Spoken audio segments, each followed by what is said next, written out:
Da, ljudi, danas ću vam pokazati kako skinuti Fraps punu verziju. Ovako, prvo što vam treba je torrent.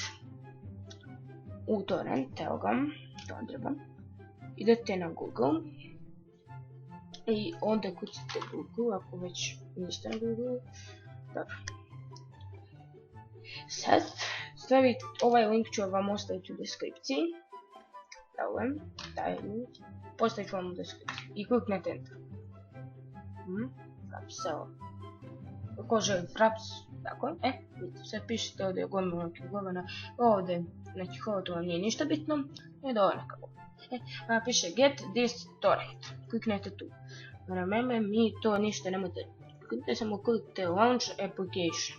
I automatski će to, vidite, automatski će to da vam skida. Evo ga, Fraps i kliknete OK.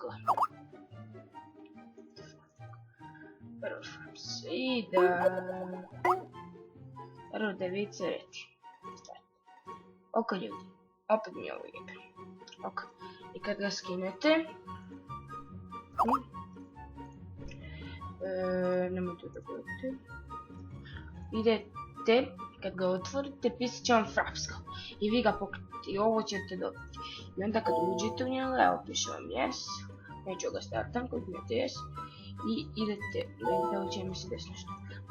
Imate kao, pisat ću mu ovo, sad ću vam pokažem ovako nešto.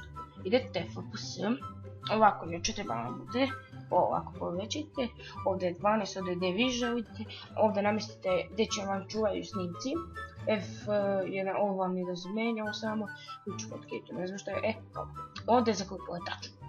Hotkey za da vam krene snimanje. Ima RD za snimanje 50 fps, rekord Win 7 sound za vaš mikrofon, multi channel, rekord ovo obavezno, 3 sekundi i screenshot F10 JPN i to bi i tako i onda veoma je veliki kvalitet klipova.